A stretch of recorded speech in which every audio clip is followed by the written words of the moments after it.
Welcome back, nerd friends. We're going to install a brand new Fusion Pro into my clapped out TRX4. I was gifted this TRX4 Sport from a friend of mine many years ago, and it has served a very long and healthy life in the rental fleet. When we go to do events or whatever, I bring this along and let people drive it.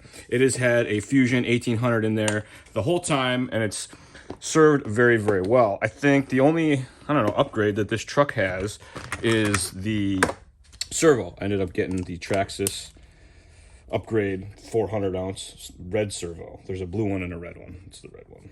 And then the other thing that I did change on this truck over stock was the location of the receiver box. I spun it around and drilled 2 new mounting holes for it. And that was just to get the receiver wire in there a little bit more easy. The Fusion Pros and the old Fusions, they came with a servo extension, so you didn't have to do that. But I didn't figure that out until after I had spun the box around, so there you go. But removing your stock system out of your TRX4 is much the same. You take out these motor cover screws, and then you should be able to lift up the gear cover and slide the motor out. So this cover comes off, and then the motor is held onto this magical disc with letters and numbers on it. Just put it back where it was. We use this stock pinion gear, so you don't have to change any of that stuff. Now, my poor truck did get a little plug in the receiver lost for some reason. I think somebody thought it was the on-off button, so they pushed it, or they had to get in there. But cover's been fine. And the speed control is always in channel number 2. And you got to be careful. Some Traxxas receivers have 2 channel number 1, so keep an eye out for that. That's always a good time. Turn your wheels and your steering goes and your throttle. So there you have it. The Fusion is out. I got to take the pinion gear and the motor plate off. This is a 1.5 mil. That was a 2 mil that I did all that with, a 2 mil hex wrench. And then the motor screws are a 2.5.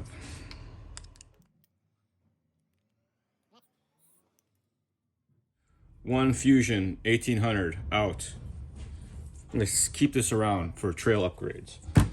If you bump into me, I think the next event that I'll be at after this is out is Proline by the Fire. If you're the first person to come up to me at Proline by the Fire and mention that you would like my old Fusion, I might give it to you. I'll have this there in my box if you're the first person to ask me to Proline by the Fire. All right, so this is the same Fusion that I used before, so this is not like an unboxing. If you want to see all of that, the link will be in the description down below. We are going to do install and calibration though. So, like I said, it does have that servo extension in there. Keep an eye out for this if you haven't. If for whatever reason your receiver wire doesn't reach your receiver, we give you an extension in there.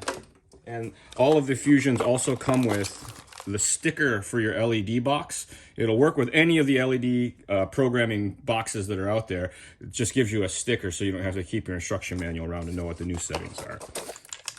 So this guy, we're gonna put back on there with the motor wires kind of going up. I forgot to look at the pinion gear spacing. You always got to look at your pinion gear spacing, like how far off this back plate it is. Makes it easier to put it back in and get it lined up right. But if you don't, you can just kind of put the motor in there and get pretty close.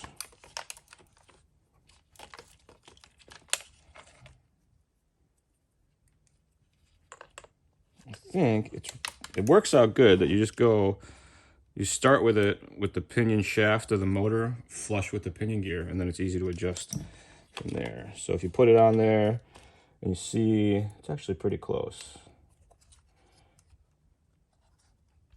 Yeah, that should work.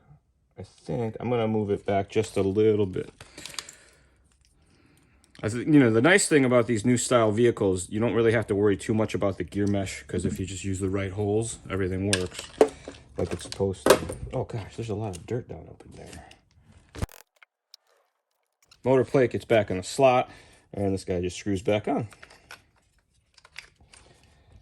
And like I said, I've been using the stock size pinion gear on my TRX4s for the most part, for all of them. It's rock crawl speed. This is going to go a little quicker than it did before. This is a 2300 versus the 1800. So that'll be nice, but maybe bad at the same time, because I'm not the one who drives this truck. It's usually for the people, and they like to go faster than slower.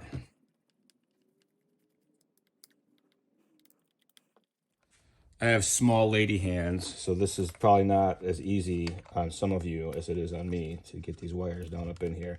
But if you need to use something like, you can use your wrench to poke them around. Just be careful you don't pinch and scrape the wires, but I use wrenches often. When stuff gets plugged into the receiver, there's an orientation. Typically the receivers are marked with a signal, a positive, and a negative, and the signal is usually towards the thick end of the receiver. The negative is usually, or the black wire is usually towards that outside edge. The speed control always goes in channel number 2. The servo goes in channel number 1. Once I get that in there, I'm going to put one of these screws back on. If you're ever looking for good double-side tape, check out Reefs. They have good servos and good tape. I get a roll of this from them when I go to events, and I love it. I bumped into Reefs at Axial Fest last year, and this kid was driving around the SCX6, sitting on top of it. He was just sitting on his SCX6, driving around all weekend. He loved it. It was great. We all loved it. All right, now that we have installation complete, we can move on to the next step, which is turning it on, driving around, having a good time. No, that's not it. But that's what a lot of folks do, and it can lead to a handful of basic problems that the speed control doesn't get calibrated yet. So after you do the install, the next thing you want to do is your calibration. So next thing you're going to want to do before you go out and drive it around and have a good time is your calibration. And you start with the radio turned on, green light's on, plug in your battery pack, press and hold the button. It'll turn red and start to blink. You let go, starts to beep, you tap it to set neutral, then you hold it full throttle, tap it to set full throttle, you hold it at full reverse, and tap it to set full reverse. Beeps a couple more times, then it's ready to go. That's the basic calibration of your Fusion Pro. After that, you will pick it up in the air and give it a little bit of throttle and see that the wheels go backwards. And that's a bummer, because changing the throttle channel would probably make you think that you could solve that. You just reverse the throttle channel. That's not really the right way to go about it. So what we're going to do is get a programming card and do the setting change. So this is a LED programming card from the WP1080, the brush motor speed control. Any LED card that looks with this basic shape will work with any of the speed controls that work with this box. They're all the same. It's just a very basic display. So I'm going to take this handy dandy sticker that comes with my Fusion Pro and I'm going to slap it on the front here so that I have a Fusion Pro dedicated programming box now. Look at that. I'm an expert. And the setting that we need to change is the motor rotation setting, and that is going to be setting number 5. We're going to switch it from what it's on to the other setting. You get out the double-ended extension. It's got like a servo plug on each end. One end goes to the top of your box. The little funny shape is where this one goes. That's the one that's got the signal. You unplug this guy. It's got a little rubber stopper in the end of the switch, and your programming harness goes in the end of there. This is also marked, and the squiggly line is on this particular situation on that direction. So the signal goes over there towards the G of program. You turn the speed control on. That makes these lights come on, and then you get into your different settings. You cycle through the items with the item button, you change it with the value button, and then you hit OK to save it, and reset gets you back to the default settings. Briefly, we'll go through the settings that we have when we do this. We have running mode, so you have normal rock crawl mode with FOC fully activated. Then you have a forward reverse brake that's called normal mode, and a forward reverse that's a crawling mode that has normal mode as well. And what the normal mode stands for is it allows you to tune the FOC feel with the additional setting that's called RPM decrease rate, which is number 11. So if you change running mode to 2 or 3, you can then adjust setting number 11 to control how linear or how one-to-one the throttle feels. Basically, these normal modes allow you to tune in how tied in to the RPM the trigger is when you when you decelerate. So when you let off the throttle, it turns off the throttle matching, gives you a little bit different feel. Important for if you're doing more go-fast stuff than rock crawling. Setting 2 is a LiPo cells. I always leave it on auto. You can use 2 cells or 3 cells on these setup, and it figures that out for you. And then the voltage cutoff has disabled, then it has low, then it has medium, then it has high. We get asked all the time what voltage that is, and at a per cell, low is about 3.3, medium is probably 3.5 to 3.7, and then high is going to be above 3.7 for most setups. The reason that there's not numbers is briefly, you know, the value that you measure on your battery changes over time and under the loads and all that. So people would check their voltage, it wouldn't match, and they'd get concerned. So we went to high, medium, and low. High is high voltage, medium is medium voltage, low is low voltage. A little easier, I guess, to just worry how much runtime you want.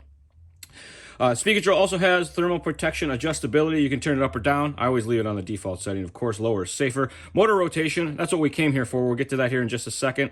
You can adjust the BEC to 6 volts or 7.4 in case you have the high voltage servos. And then the drag brake force is how strong your brakes are at neutral, that rock crawl brake that makes you hold on a hill. You can adjust that all the way up to level 8 or disable it completely if you don't want any drag brakes.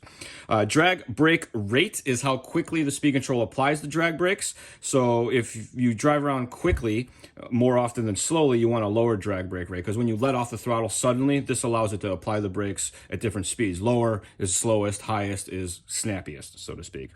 Max reverse force is exactly that. It's how much reverse you have. Some people are really bad using the reverse because it's easier to squeeze a trigger than push a trigger. So this allows you to tune on that a little bit, make it a little more gentle on the reverse, and it just basically turns down your reverse. Max brake force is how strong the push brakes are when you're in the normal mode. You're not going to use that for rock crawling, but if you do for the other stuff, it affects your overall braking force. RPM decrease rate, we talked about this a little bit before, only works when you're in setting 2 or 3 in the running mode because it controls your FOC decel, how tightly the RPM matches your throttle when you let off. So it controls kind of the FOC coasting. And then your punch is how linear your throttle is. If you use good battery packs and good plugs, you can turn your punch up to 9 most of the time. It's going to be default. If you have any sort of hesitation, stutters, or maybe you don't like, you know, real crisp 1-to-1 throttle, you can turn the punch down to help with that as well. And finally, lucky number 13, your neutral range is the dead zone between the first part of the brake, or the first part of the drive, and the first part of the reverse. So if you have a worn out radio that's got a wonky trigger, or you notice your light flickers when you're at neutral, you can use that neutral range to increase the setting to help with that, because it just gives you a wider window, I guess you'd say. So the real reason we came here is to change setting number 5 to the motor rotation. So we're going to go 1, and then you get down to number 5, you hit value, change that to number 2, and then you hit OK, it saves it, and then you're all set. The other thing that I like to do is change my drag brake rate, so we're going to go over and do that as well, and I like to turn my drag brake down too. So BEC we're going to leave alone. Drag brake force is currently on number 6. We'll try it there. That's a good default starting spot. But the drag brake rate, I always like this way down low because I like to drive fast and let off the throttle suddenly, and it lets it, you know, just kind of coast. Max reverse force, it leaves it at 100%. Max brake force is fine because we're using rock crawl mode. RPM decrease rate, we're going to leave that alone because we are using the standard forward reverse RPM matching. And then the punch, I'm going to turn this all the way up because I got good batteries and good plugs. So I set that to number 9, hit OK, and my neutral range is usually just fine. You get to the end, you turn the speed control off, you unplug it from here, and don't forget to replace your little doohickey because it keeps the water out of your switch and will keep your switch working correctly much longer. But there you have it, folks. The quick and easy install on the Traxxas TRX4 of the Fusion Pro 2300. Same basic setup and install applies to most of the rock crawlers out there. It's not, you know, there's a ton of difference, but basically you install, you calibrate, and you adjust your settings accordingly, and then you get out and hit the trails. Like I said, the QuicRun Pro does not come with the LED box, so make sure you pay attention to the sticker that's in there, or by all means, there's an instruction manual.